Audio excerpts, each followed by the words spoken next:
स्वागत आज की हमारी इस बड़ी न्यूज में। आज हम बात करेंगे उत्तर भारत के मौसम की, अर्थव्यवस्था की, नई ऊंचाइयों की और अंतरिक्ष में भारत के बढ़ते कदमों की। सबसे पहले बात करेंगे उस सफेद चादर की जिसने आधे भारत को अपनी गिरफ्त में ले लिया है। उत्तर भारत इस समय कोल्ड इमरजेंसी के दौर से गुजर रहा है। दिल्ली, पंजाब, हरियाणा और राजस्थान में तापमान जमाव बिंदु के करीब पहुंच गया है। लेकिन असली चुनौती तापमान नहीं, बल्कि घना कोहरा है। आज सुबह पालम और सफदरजंग में विजिबिलिटी 0 मीटर दर्ज की गई। इसका सीधा असर भारतीय रेलवे पर पड़ा है। 150 से अधिक ट्रेनें, जिनमें राजधानी और शताब्दी जैसी एक्सप्रेस शामिल हैं, 10 से 12 घंटे की देरी से चल रही हैं। दिल्ली एयरपोर्ट पर उड़ानों का संचालन रोकना पड़ा है, जिससे हजारों यात्री फंसे हुए हैं।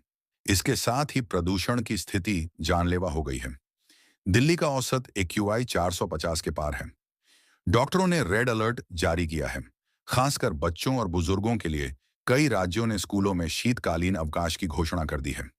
प्रशासन ने लोगों को सलाह दी है कि वे सड़कों पर वाहन चलाते समय फॉग लाइट का अनिवार्य उपयोग करें। अब रुक करते हैं अंतर्राष्ट्रीय खबरों की ओर।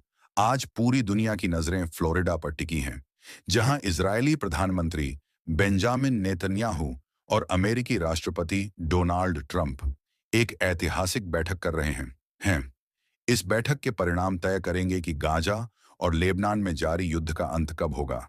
भारत के लिए यह इसलिए महत्वपूर्ण है क्योंकि लाल सागर में अशांति की वजह से भारतीय जहाजों का बीमा और माल ढुलाई की लागत 30% तक बढ़ गई है।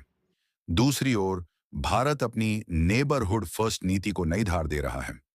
श्रीलंका को दी गई $450 मिलियन की आर्थिक सहायता और मालदीव के साथ बढ़ते रक्षा सहयोग ये बताते हैं कि भारत हिंद महासागर में अपनी पकड़ ढीली नहीं होने देना चाहता।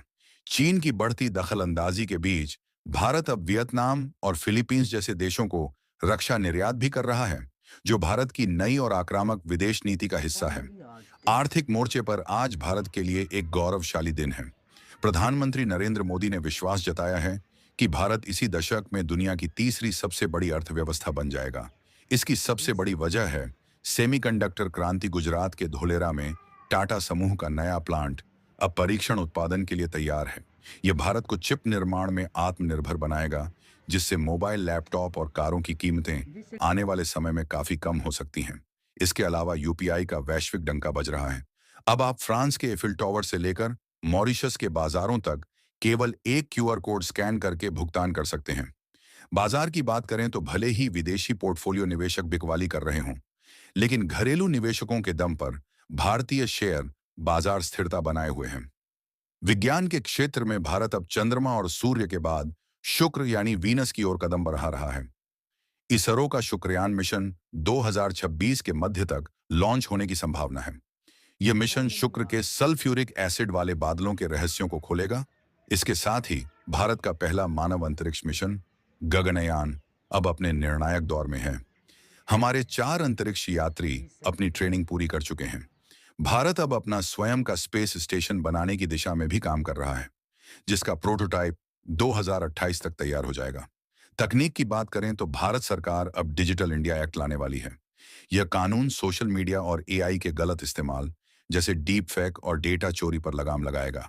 साइबर अपराधियों के खिलाफ अब सरकार ने इंटरनेशनल साइबर टास्क फोर्स के साथ हाथ मिलाया है। बुलेटिन के आखिरी हिस्से में बात करते हैं खेलों और हमारी संस्कृति की। भारत ने औपचारिक तौर पर 2036 ओलंपिक की मेजबानी के लिए अपनी दावेदारी पेश कर दी है। अहमदाबाद के नरेंद्र मोदी स्टेडियम के पास एक विशाल ओलंपिक विलेज का निर्माण शुरू हो गया है।